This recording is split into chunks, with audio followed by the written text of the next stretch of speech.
প্রথমেই সকলকে আমার ডানকুনি এলাকার সকল নিবাসী মানুষকে সহ গোটা রাজ্যের মানুষকে আমি বাঙালি নববর্ষের শুভেচ্ছা জানাচ্ছি এবং গুরুজনদের আমার প্রণাম জানাচ্ছি।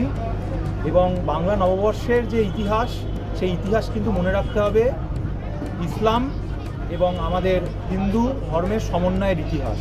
এবং এই মুহূর্তে সবথেকে যেটা কাঙ্ক্ষিত বিষয়, সেই ধর্মীয় সমন্বয়, সেই সমন্বয়কে বজায় রাখার সময় এবং সেই সমন্বয়কে বজায় রেখে প্রত্যেকটা মানুষের কাছে আমার অনুরোধ, আমরা এই বাংলা নববর্ষে সামিল হব, একে অপরের সাথে হাত ধরে চলব এবং আশা রাখবো আগামী দিনে সমস্ত বিচ্ছেদ, যত রকম বিভেদ আছে, সমস্ত কিছু কাটিয়ে উঠে আমরা নতুন বছরে একে অপরের হাত ধরে নতুন আনন্দে, নবজাগরণে আমরা মিটে।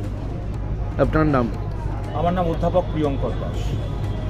এসে গেল বাংলা নববর্ষ 1432।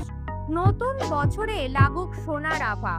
সেরা সেরা কারিগরদের হাতে গড়া স্বাদ যদি পেতে চান, আজই আসুন টিএন মুখার্জি রোডে Senco gold and diamonds Dankuni শোরুমে।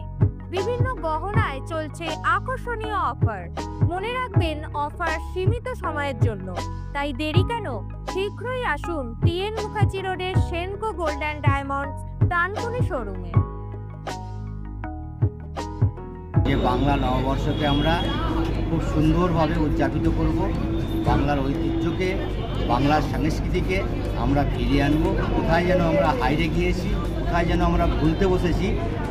আপনারা খেয়াল করে দেখবেন, যখন ইংরেজি নববর্ষর 31st নাইট উদযাপন করা হয়, কত ধুমধাম করে, কত আলোকসজ্জা করা হয়, কত রকমের কত উৎসব করা হয়, সারা রাত লোক জেগে থাকে, বিভিন্ন জায়গায় মানে বিভিন্ন রকমের অনুষ্ঠান হয়। অথচ বাংলা নববর্ষকেও যেন আমরা জানতেই পারছি না যে কালকে নববর্ষ শুরু হবে বা পয়লা বৈশাখ শুরু হবে। এই যে পয়লা বৈশাখ, এটা হচ্ছে আমাদের বাংলার, আমাদের বাঙালির গর্ব। এটাকে আমরা ভুলে গেলে হবে না। সমস্ত মানুষকে বাংলার যে নববর্ষ পয়লা বৈশাখের অনেক অনেক শুভেচ্ছা।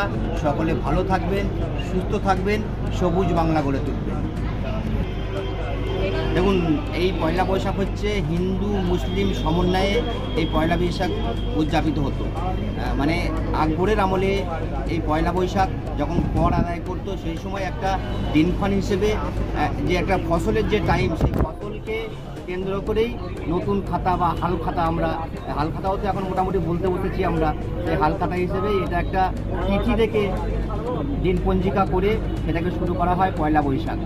হিন্দু মুসলিম এর একটা ভ্রাতৃত্ব বা সমন্বয় এর মধ্যে দেখা যাচ্ছে। ওই জন্যই আমরা চাইবো যে আমরা যে বাঙালি, বাংলা আমাদের গর্ব,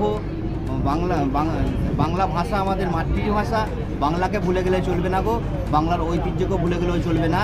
বাংলার সম্প্রীতি, বাংলার মাটি, বাংলার ফল, বাংলার জল সবটাই আমাদেরকেই রক্ষা করতে হবে। আমি আবারও বলছি, পয়লা বৈশাখের অনেক অনেক শুভেচ্ছা। ভালো থাকবেন, সুস্থ থাকবেন, সবুজ বাংলা গড়বেন। তার মানে আপনি বলতে চাইছেন যে এই বাংলা যে নববর্ষ, এর একেবারে শুরুয়াত করেছিলেন সম্রাট আকবর? একদম। আচ্ছা, সম্রাট আকবর এটা শুরু করেছিল।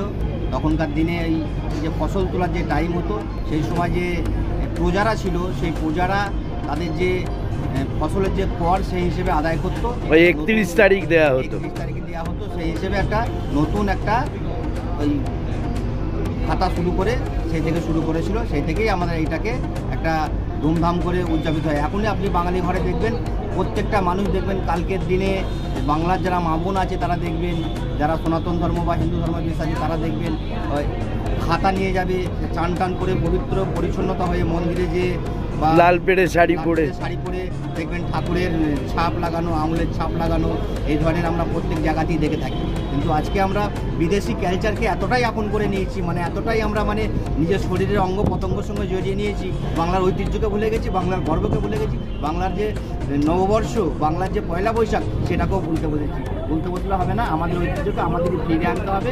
কিন্তু বারবার আমরা বলবো যে বাংলার ঐতিহ্যকে ফিরিয়ে আনুন, বাঙালির গর্ব পয়লা বৈশাখ উদযাপন করুন। খবরটি নিবেদন করছেন চণ্ডীতলার আরোগ্য নিকেতন নার্সিংহোম।